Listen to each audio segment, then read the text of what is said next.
숲이 있다면 그 숲을 가까이에서 바라보는 것이 아니라 멀리서 이 요한계시록의 숲을 바라보면서 그 속에 숨겨져 있는 어떤 예수님의 재림에 대한 이야기를 나누기를 원하는데요.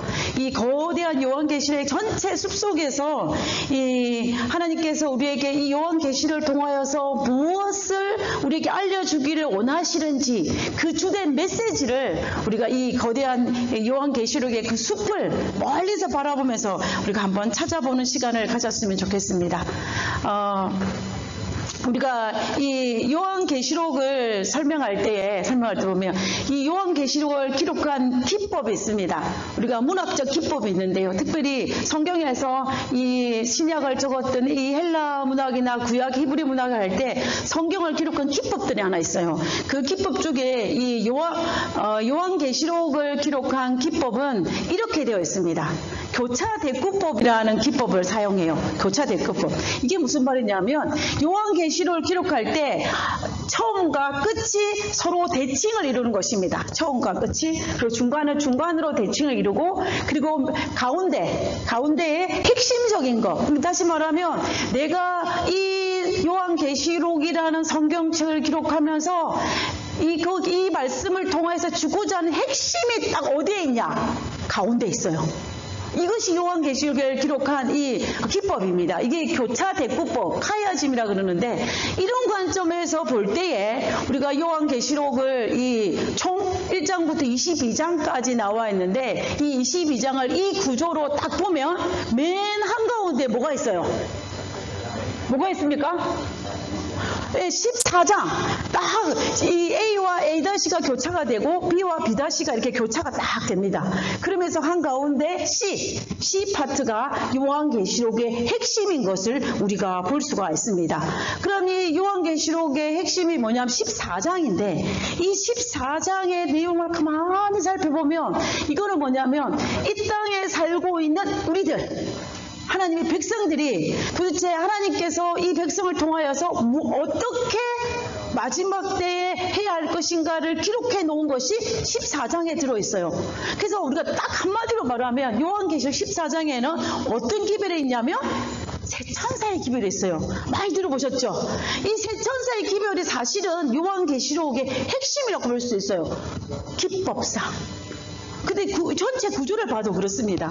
그런데 요한계시록에 나타난 14장의 핵심인데 14장의 메인이 새천사의 기별인데 이 새천사의 기별이 가르치는 모든 방향 도대체 왜 새천사의 기별이 주어졌고 새천사의 기별을 가르치는 방향과 요점이 무엇인지를 우리가 살펴볼 필요가 있어요. 과연 요한계시록의 14장의 새천사의 기별을 가리키는 방향은 무엇인가? 그 방향은 예수님의 재림입니다. 예수님의 재림이에요. 그러니까 하나님께서 이 새천사의 기별을 주신 이유는 재림이 있기 때문에 그 전에 우리가 어떻게 하라. 이것이 새천사의 기별의 핵심이에요. 그러니까 만약에 재림이 없으면 이거는 아무런 의미가 없는 거예요. 그래서 요한계시록에 있는 모든 것들이 새천사의 기별 재림을 통해서 하는 것을 볼 수 있는데 이것을 하나님께서 우리에게 주시기 위해서 요한에게 계시를 주셨고 요한이 그 계시를 보고 기록하고 그리고 우리에게 주셨습니다. 그래서 우리는 그 말씀을 밝히 읽고 이해하는 것이 우리에게 필요하다는 것을 알 수가 있습니다. 그래서 저는 오늘 이 요한계시록에 등장하는 예수님의 재림의 장면들을 우리가 한번 살펴보기를 원하는 것입니다. 그리고 이 요한의 재림 장면들을 살펴보면서 이 재림 직전에 요한계시록에서 재림 직전에 어떤 일들이 일어날 것인가를 또 기록하고 있어요. 그것 또한 우리가 한번 살펴보면서 예수님의 재림이 얼마나 확실하고 우리가 그 소망을 가지고 우리가 어떻게 살아야 하며 그리고 그 소망을 가지고 우리가 이 세상에서 어떻게 힘있게 살아야 할지를 계시록에 나타난 말씀을 통하여서 오늘 이 시간 한번 살펴보기로 한 것입니다. 요한계시록을 제가 살펴본 바에 의하면 예수님이 재림의 장면을 묘사하고 있는 것이 한 5번 정도 등장하는 것 같아요. 제가 연구를 좀 더 하면 더 찾을 수 있을지도 모르겠습니다. 그렇지만 지금까지 제가 연구한 바에 의하면 한 5번 정도 예수님의 재림의 장면이 탁탁 등장을 해요. 그것을 오늘 이 시간에 예수님의 재림의 장면을 보면서 우리가 한번 살펴보기를 원하는데요. 특별히 요한계시록에 나타나는 이 예언의 특징은 어떤 기간 동안 일어날 일들을 그것을 예언하고 이 예언들이 연속적으로 일어나는 것이라는 것을 우리가 알 수가 있어요. 그래서 우리가 이 요한계시록에 나타난 이 예수님의 재림을 살펴보기 위해서는 전체 1장부터 22장을 아주 간단하게 한번 정리를 해보도록 하겠습니다. 간단하게 정리를 하겠습니다. 1장부터 22장이에요. 자, 요한계시록에 나타난 하나님의 말씀의 예언은 시작은 언제부터 하면 AD 100년부터입니다. 100년부터 시작하여서 예수님께서 이 땅에 세 번째 오시는 3년까지의 역사를 기록해 놓은 것이 바로 요한계시록이에요. 자, 그런데 이 AD 100년부터 예수님의 재림까지 이 역사적인 기간으로 기록해 놓은 것이 3개가 있습니다. 첫 번째는 뭐냐면 7 교회예요. 1장부터 3장까지 있는 거, 그리고 7 인입니다.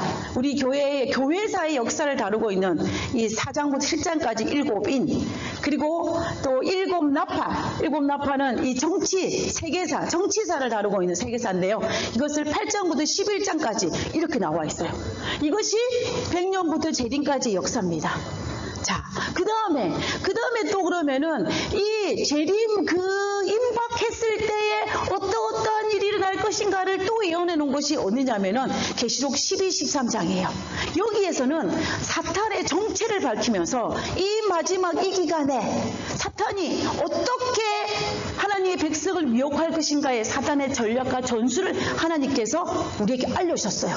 그것을 알기 위해서는 12, 13장을 봐야 됩니다.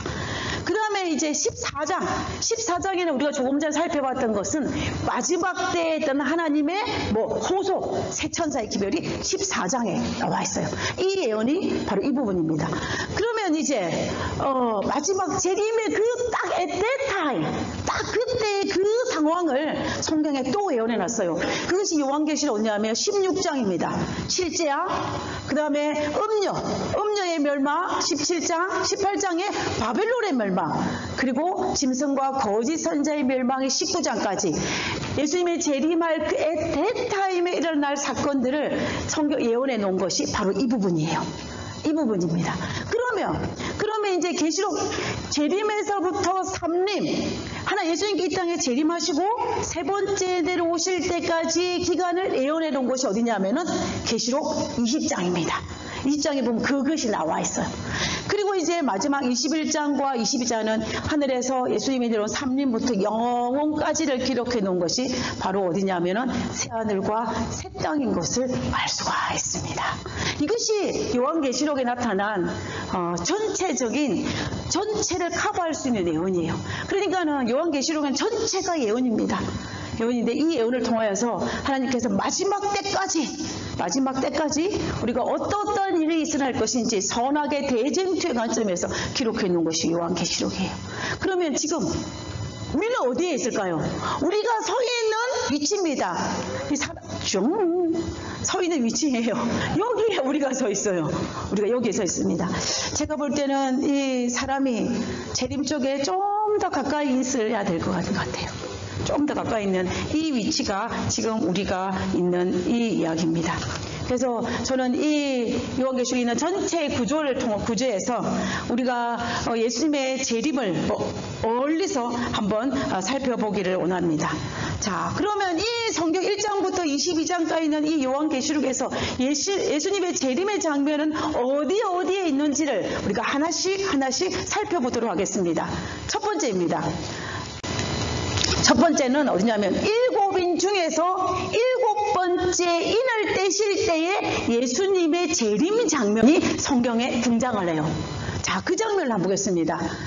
자, 별이 왔죠. 7인. 여기서부터입니다. 자, 그러면 우리가 요한계시록 8장 1절에 보면은 일곱째 인을 떼실 때에 하늘이 반 시간쯤 고요하더니 라고 되어 있습니다.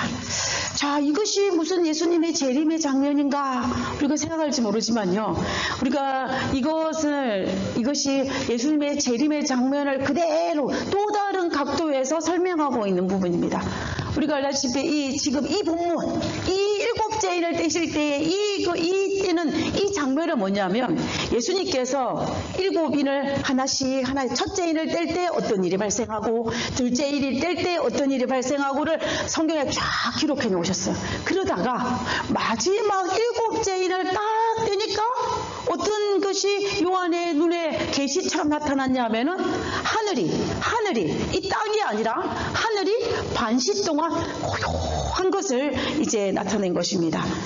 오늘날 많은 학자들이, 오늘날 모든 기독교의 학자들이, 그리고 재림교회를 포함한 모든 교회 학자들이 이 장면을 예수님의 재림의 한 장면이라고 이야기합니다.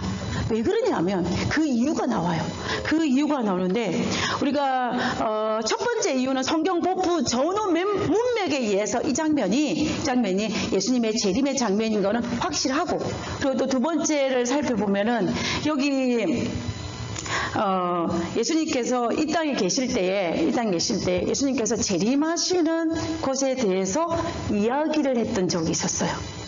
여러 번 있었죠. 그때 예수님께서 무슨 말씀을 하신 적이 있냐면은, 인자가 자기 영광으로 이 땅에 올 때에, 그 말이에요. 그죠? 인자가 자기 영광으로 이 땅에 올 때 누구와 함께? 모든 천사와 함께 올 때에 자기 영광의 보좌에 앉으리라 라고 했습니다. 그리고 이 말씀을 통하여서 예수님께서 이 땅에 재림하실 때 혼자 오시는 것이 아니라 누구랑 같이 오신다?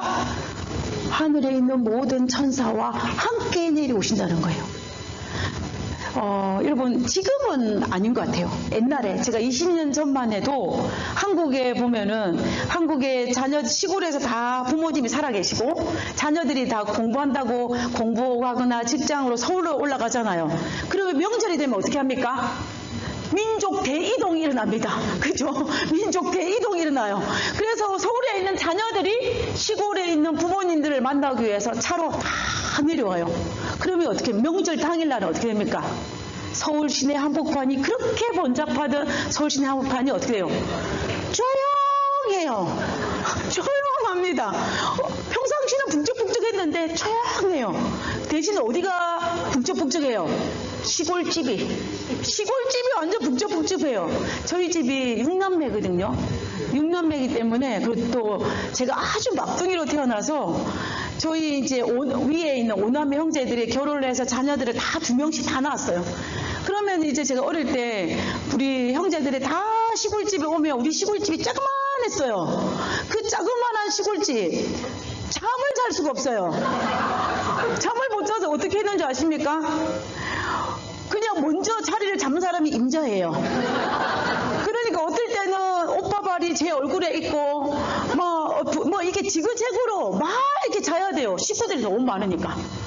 근데 평상시는 어때요? 그 시골집에 우리 엄마 아빠 조용히 계시다가 명절이 되면은 아주 북적북적해요. 그러나 어디는, 서울은 아주 조용한 것입니다. 똑같은 일이에요.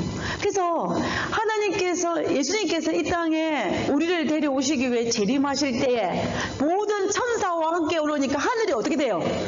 조용한 거예요. 그래서 고요하다라는 그 표현을 쓰고 있는 것입니다. 그리고 얼마 동안 고요하다고 이야기했냐면 반시간.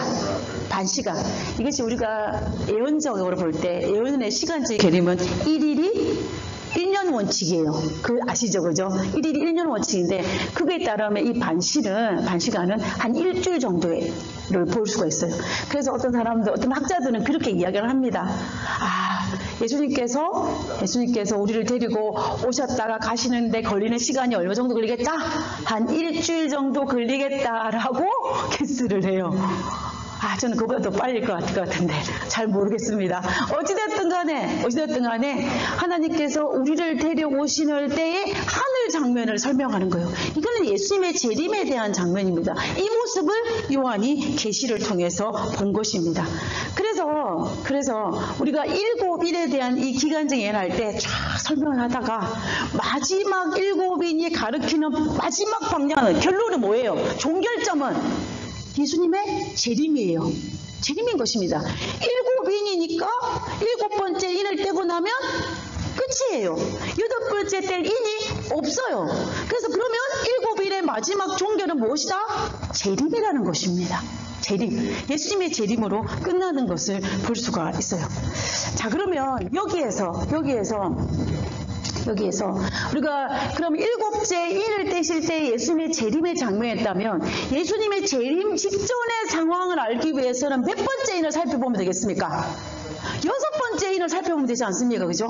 그래서 그 6번째 인을 오늘은 살짝만 볼 거예요. 메인은 재림이기 때문에 살짝만 보면은 6번째 인을 뗄 때 그 모습을 보면 계시록 12장부터 17장까지 쫙 설명하고 있습니다. 보면 내가 보니 6째 인을 떼실 때 큰 지진이 나며 해가 금은 털로 짠 상복같이 검어지고 달은 온통 피같이 되며 하늘은 종이축이 말리는 같이 떠나가고 각 산과 섬이 제자리로 옮겨지매 이렇게 쫙 설명합니다. 그래서 우리가 이 6번째 일을 뗄 때의 그 예언들을 하나씩 자세히 살펴보면 뭐와 정말로 흡사하냐면 마태복음 24장과 굉장히 흡사해요. 우리가 마태복음 24장은 굉장히 익숙하지 않습니까? 예수님이 재림 직전에 난리와 난리, 재앙과 재앙, 지진과 지진, 뭐 전쟁과 전쟁 이런 수많은 일들이 일어날 것이라는 것이 기록해 놓은 것이 예수님이 재림 직전에 있을 사건을 기록한 마태복음 24장이에요. 그 24장에 있는 모든 예언들의 모습과 지금 6번째 인을 떼실 때의 이 모습과 굉장히 비슷하다는 것을 우리가 알 수가 있다는 것입니다. 여러분, 우리가 알다시피 요즘 우리 주변에서 일어나는 상황이 어때요? 심상치가 않아요. 심상치가 않습니다. 지금 캐나다 산불이 꺼진 줄 알았는데 비가 와서 꺼지는 줄 알았는데 꺼지지 않았어요. 지금도 타고 있습니다. 지난 올해 5월달에 이 캐나다 밴쿠버 브리티시 콜롬비아 주에 산불이 나가지고 캐나다 전역에 확대돼서 캐나다를 지금까지 태우고 있어요. 제가 미주로 제일 먼저 이민을 간 곳이 어디냐 하면 캐나다 밴쿠버예요. 제가 이민을 가기 전에 이제 그쪽 교회로 발령을 받아 가기 전에 먼저 그 교회 인사를 하러 갔어요. 갔는데 그 교회 장로님들이 저를 뭐를 보여주냐면은 막 이것저것 다 보여주셨는데 그 중에 제 눈에 딱 꽂힌 게 뭐냐면 밴쿠버에 있는 나무예요. 와, 그 나무들이 위를 쭉쭉 뻗은 나무들이 너무 좋은 거예요. 저는 그 나무 보고 반해가지고 우리도 한번 이곳에 살아보고 싶다라는 그 생각이 들었어요. 그래서 제가 캐나다 밴쿠버 브리티시 콜롬비아주를 처음으로 이제 한국에서 그곳으로 이제 이민을 갔는데 그곳에서 산불이 난 것입니다. 이 캐나다 밴쿠버에는 나무들이 정말 이로 말할 수 없이 막 쭉쭉 뻗어 산으로 올라가 있어요. 그곳에 불이 나서 지금 얼마나 오랫동안 불이 나냐면 지금까지 그것이 꺼지지 않은 상태에서 계속 한다는 것입니다. 그 나무가 울창하기 때문에 인간의 힘으로 진압을 할 수가 없어요. 하늘에서 하나님이 비를 허락하셔야만 가능한 일입니다. 그래서 비가 와서 꺼지는 줄 알았어요. 그렇지만 그 잔재되어 있는 불들이 다시 살아나서 아직도 지금 캐나다 산불이 1000건이 아직도 이 잔재되어 있는 불들이 있다라고 말할 정도로 이 캐나다 산불은 정말로 그 초대형이라고 하지 않을 수밖에 없습니다. 그래서 이것이 얼마나 태웠냐면은 남한 우리 한국의 사우스 코리아 있잖아요. 남한의 1.5배를 태웠어요. 지금까지 태운 거라면. 그럼 아마 꺼지지 않았을까? 더 탈 것입니다. 어마어마한 이런 정말로 하는 걸 볼 수가 있는데요. 이것이 지금 이 불이 브리티시 콜롬비아에서 아래쪽 워싱턴주까지 내려오는 것을 볼 수 있어요. 이번 주에 특별히 이 산불이 그 브리티시 콜롬비아와 인접해 있는 미 서부 지역에 저 워싱턴 주를 불이 내려온 것을 아마 여러분들이 뉴스를 통해서 확인을 하셨을 것입니다. 이런 일들이 지금 발생하고 있어요. 옆에 있는 것은 뭐냐면은 이 갑자기 불이 나고 있는데 바람이 불어가지고 토네이도처럼 이렇게 올라갔어요. 그래서 불 토네이도 형상의 이런 현상까지 일어나고 있는 상황이 오늘날 캐나다의 상황입니다. 캐나다의 상황인 것을 볼 수가 있는데요.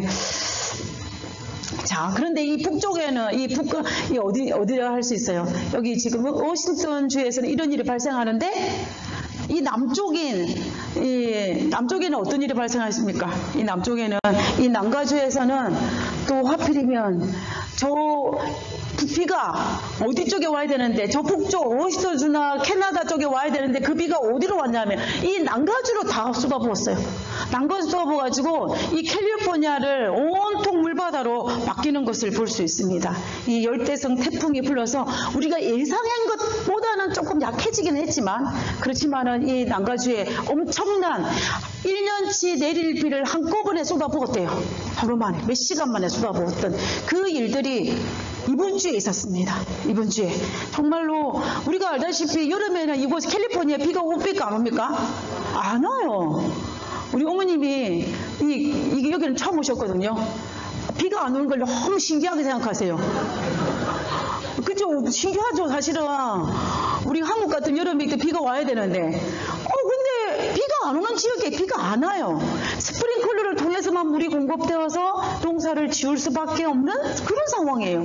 그런데 이 남가주에 정말 기이한 현상으로 폭우가 쏟아부은 것입니다. 폭우가 쏟아부고 지진이 나고 이런 일들이 이번 주에 이 남가주에 있었어요. 북쪽에는 불이 나서 난리인데 불과 얼마 거리가 되지 않지 않습니까?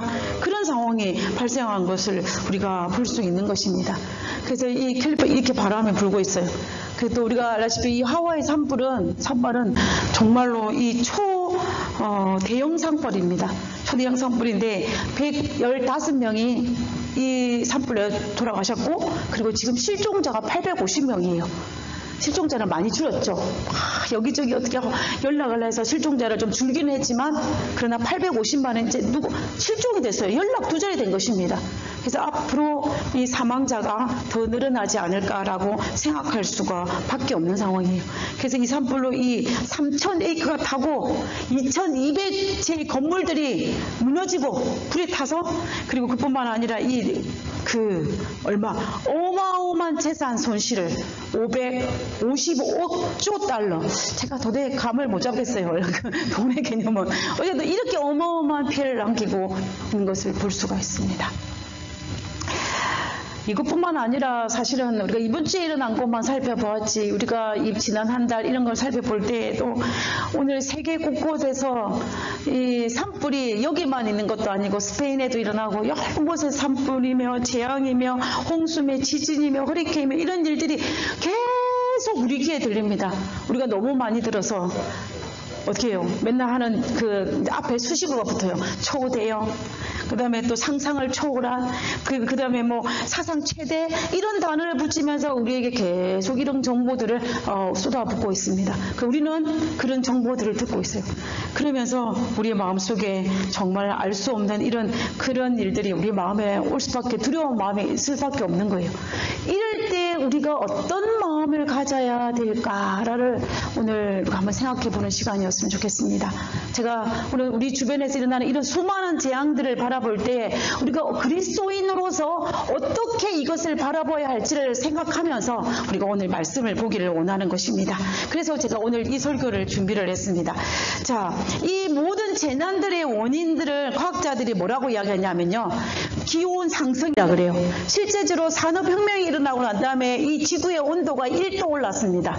1도가 올랐어요. 그런데 기온이 올라가게 된 주된 원인은 뭐라고 이야기하냐면 이산화탄소의 증가와 메탄의 증가라고 이야기하잖아요. 그죠? 그런데 문제는 뭐냐면 이 오늘날 우리가 이산화탄소가 발생하는 그 퍼센테이지를 보니까는 97%가 오늘날 이 자연의 움직임에 의해서 이산화탄소가 발생해요. 오늘날 발생하는 그 비율을 따졌을 때. 그러면 인간적인 활동은 뭐냐면 1.5%밖에 되지 않습니다. 그래서 오늘날 오늘날 우리가 어떻게 해요?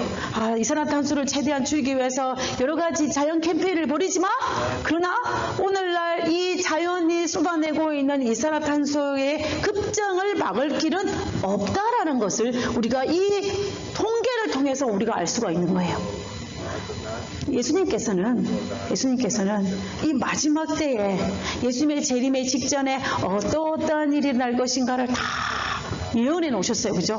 그런 일들이 일어나기 위해서 재난과 재해와 이런 일을 하기 위해서는 이런 모든 이산화탄소의 증가와 기온의 변화로 말미암아 재앙이 날 것을 우리에게 알려주셨는데, 그런 것들에 의해서 우리가 아무리 노력한다 할지라도 안 된다는 거예요. 안 된다는 것입니다. 이 퍼센테이지를 보세요.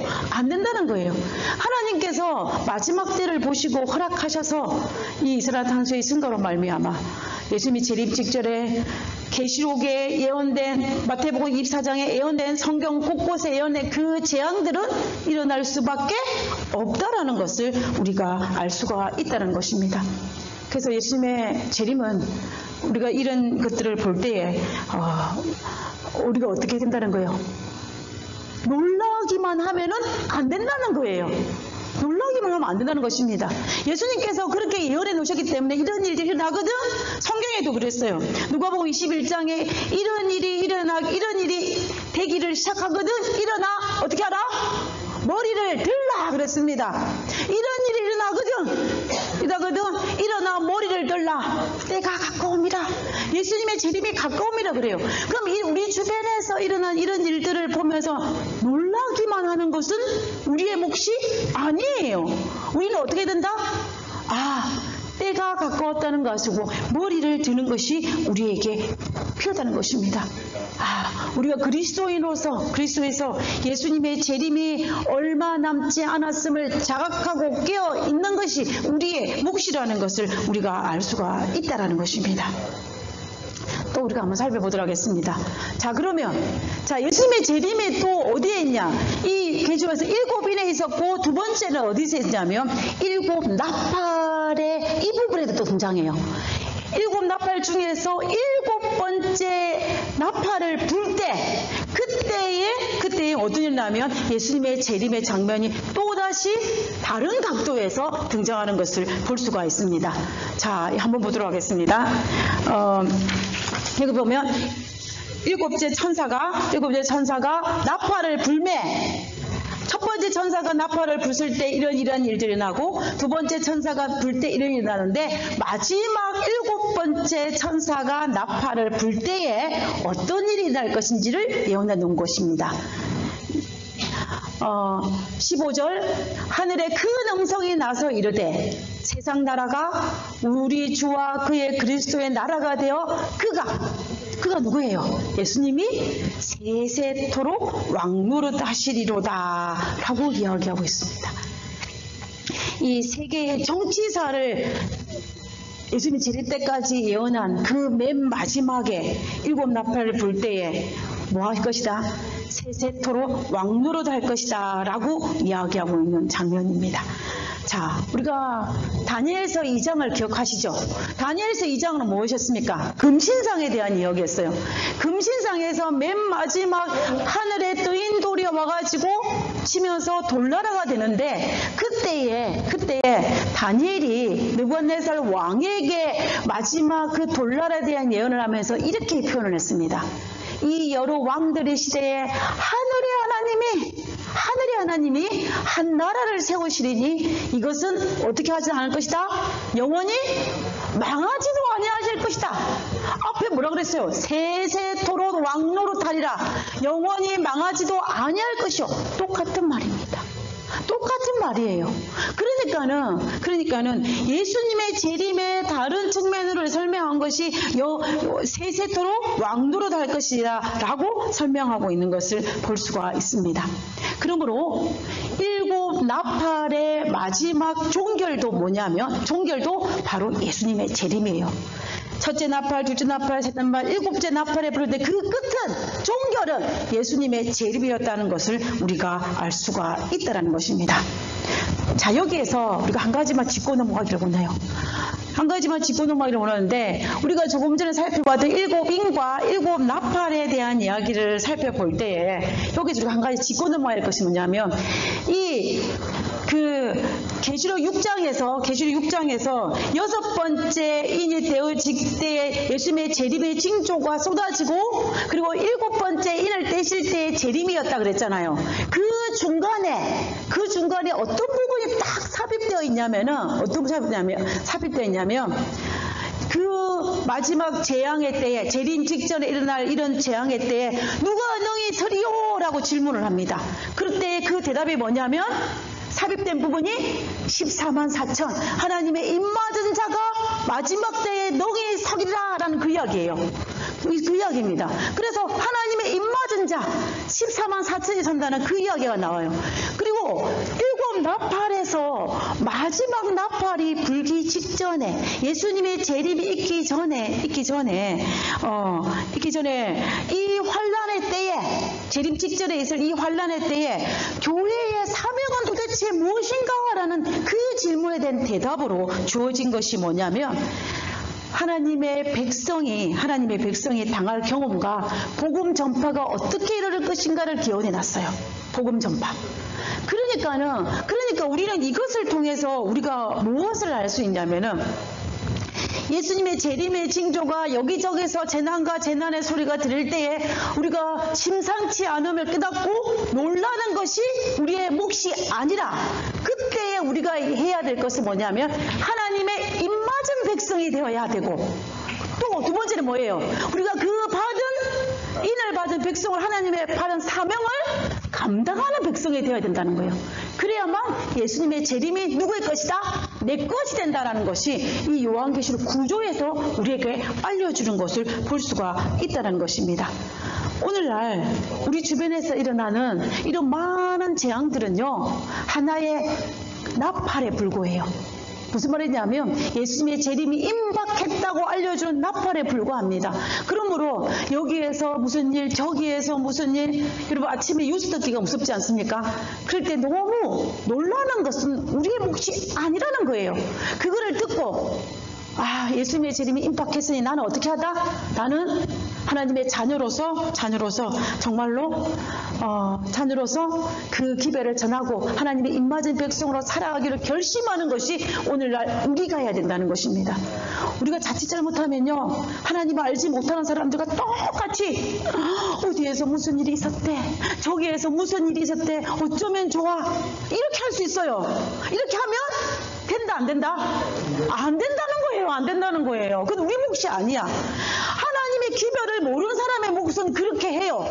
그러나 하나님의 기별을 아는 우리들은 그것을 바라보면서 내가 어떤 그리스도인이 되어야 되고 내가 어떤 사명을 감당해야 되는지를 우리가 알아야 된다는 것입니다. 그것이 요한계시록이 우리에게 알려주는 거예요.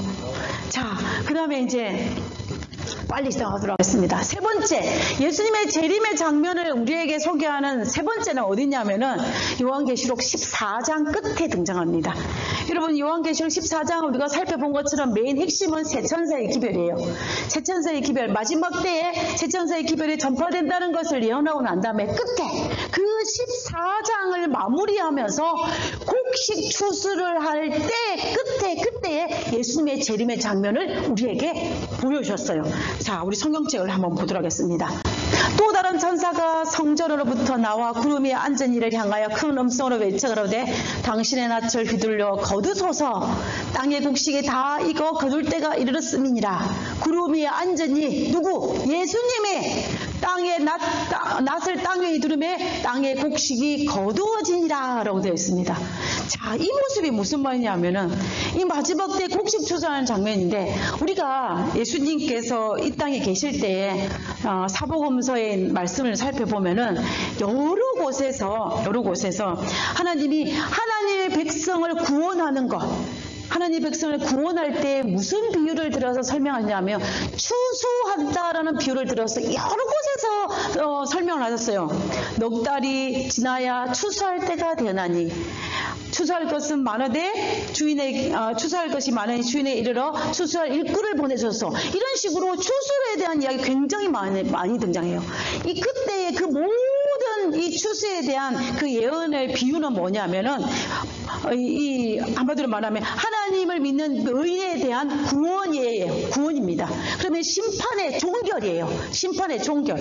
다시 말하면 예수님의 재림을 통하여서 구원받을 자와 받지 않을 자를 나누어서 구원받을 자를 구원하는 그것을 비유할 때 사복음서에서 추수에 비유했어요.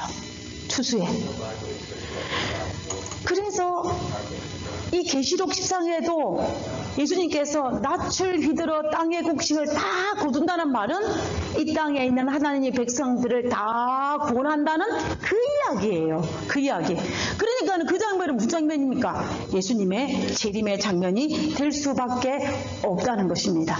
그래서 우리는 이 14장의 끝도 어디로 맞추고 있다? 예수님의 재림에 종결하고 있다는 것을 알 수가 있어요. 자, 그 다음에 네 번째입니다. 자, 네 번째는 어디냐면은 7장이에요. 예수님의 재림의 직전에 있을 에테타임에 대한 예언을 하고 있는 이 7장의 끝에 첫째 재앙이 일어나고 둘째 재앙이 일어나고 이런 모든 재앙을 할 때에 마지막 일곱째 재앙을 할 그때에 나타난 건데 한번 보겠습니다. 일곱째 천사가 그 대접을 공중에 쏟음에 그 큰 음성이 성전에서 보좌로부터 나서 이르되 되었다. 다 되었다. 다 이루었다. 그 말이에요. 이 모든 것이 다 끝났다. 그리고 예수님의 재림입니다. 여러분 7재앙은 악인에게 내린 재앙이에요? 의인에게 내린 재앙이에요? 7재앙은 악인에게 내린 재앙이에요. 악인에게 내린 맨 마지막 재앙은 뭐냐면 예수님의 재림인 것입니다. 예수님의 재림이 의인에게는 복된 소식이지만 악인에게는 끝이에요. 그러니까는 이건 재앙이 될 수밖에 없는 것입니다. 그 7장의 끝도 무엇이냐면은 바로 예수님의 재림인 것을 우리가 알 수가 있다라는 것입니다. 자, 그 다음에 마지막입니다. 마지막 요한계시록에 등장하는 예수님의 재림에 대한 또 다른 것을 설명하기 위해서 어디에 설명했냐면 바로 믿음을 지키는 것이 우리의 몫입니다. 요한계시록이나 이 모든 예언들을 살펴보면서 무시무시한 예언들이 굉장히 많거든요. 그걸 보고도 요한이 혼절했다는 기록이 있어요, 없어요? 없어요. 근데 다니엘은 요한 계시를 받고 혼절을 했습니다. 그죠? 제가 왜 요한이 다니엘이 받은 계시보다 더 무시무시한 예를 받았는데 혼절을 하지 않았을까? 하는 이유가 있어요. 무시무시한 했지만 중간중간에 뭐가 있어요? 예수님의 재림의 그 영광스러운 모습을 봤기 때문에 힘들지만 또 뭐예요? 용기를 얻고 힘들지만 또 용기를 얻고 이렇게 반복되면서 요한이 혼절을 하지 않았습니다. 그리고 아멘 주 예수여 오시옵소서라고 그 마지막에 할 정도로 요한은 예수님의 재림에 대한 그 강렬한 소망을 이 계시를 통해서 확신했던 것입니다. 그래서 끝까지 그가 이 용기를 잃지 않은 우리의 요한의 모습을 볼 수가 있었는데요. 그와 마찬가지로 우리도 정말로 우리 주변에 난 이 모든 상황의 속에서 어떤 어려움이 있고 어떤 상황이 발생하고 어떤 일이 있다 할지라도 우리는 결코 포기하지 말고 끝까지 인내하는 우리 모두가 되기를 간절히 소망합니다. 우리 모두 그날까지 정말로 포기하지 않는 그리스도인이 되기를 간절히 소망하면서 오늘 말씀을 마치도록 하겠습니다.